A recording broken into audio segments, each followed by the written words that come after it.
It gives me pleasure to welcome all the newly elected members of the Legislative Assembly to the inaugural session of the Assembly. We gather here after the successful and peaceful conduct of the first democratic elections in over a decade. These elections, the first since the abrogation of Article 370 in August 2019 and the reorganization of Jammu and Kashmir into a union territory, are a critical milestone in restoring democratic governance after a period of political uncertainty. This is a testament to the enduring spirit of democracy, the strength of our institutions, and the faith that the people of this region have in their democratic representation through this assembly. It is a privilege to witness the restoration of this august house, which once again reflects the aspirations of the people of Jammu and Kashmir.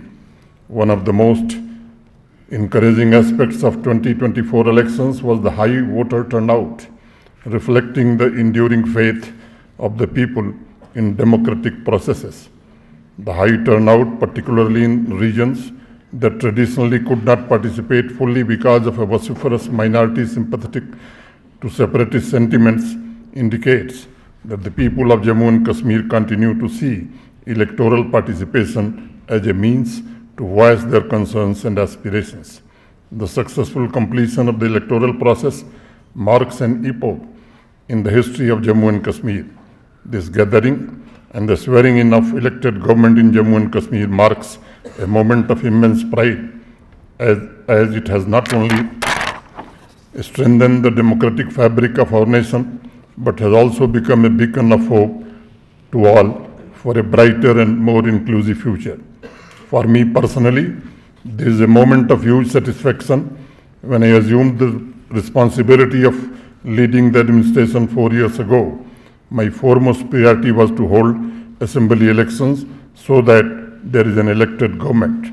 With the support of our political leaders, civil administration, security forces, Election Commission of India, and most importantly, the people, we have successfully achieved this objective. This accomplishment is a matter of great satisfaction as I look forward to work together with you all for strengthening the democratic institutions and providing the people the governance and the future they deserve. Our people now look up to the government with many hopes and expectations. My government is fully geared up to realize these hopes and fulfill these expectations. The aspiration for a return to the statehood remains strong. Honorable Prime Minister on several occasions has already expressed his commitment to restoring statehood, which has been a source of rekindled hope and reassurance for the people. The Council of Ministers of Jammu and Kashmir has recently passed a unanimous resolution calling for the immediate restoration of statehood.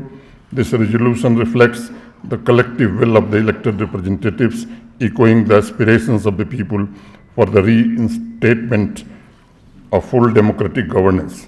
My government will make all efforts for restoration of full statehood and constitutional guarantees available to the state.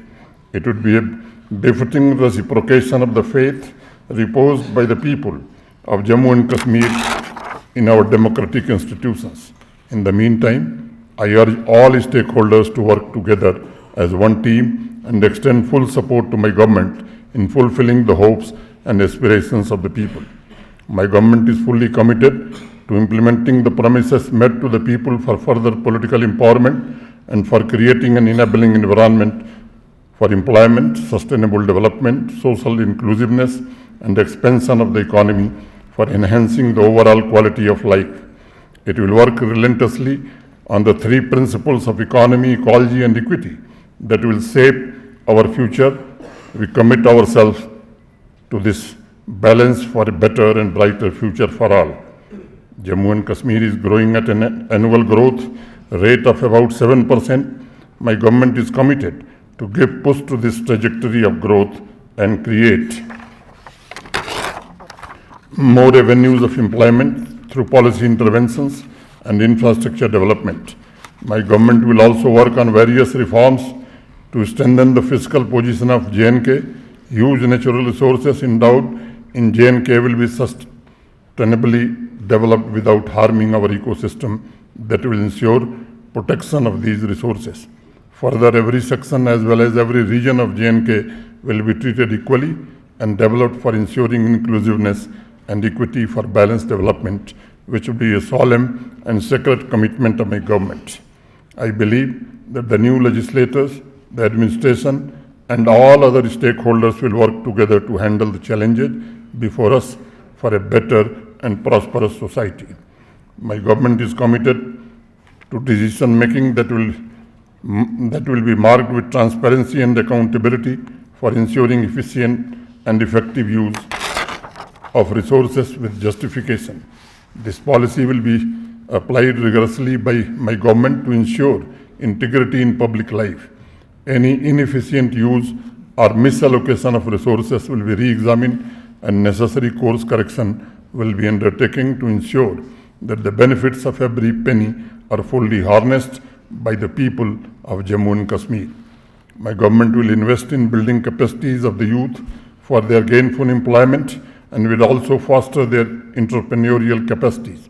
The expectations of the people for improved living facilities like roads, public transportation, electricity, drinking water, sanitation, schools, healthcare facilities, healthy and congenial environment, internet connectivity, etc., which enable them to lead a happy life will also be fulfilled.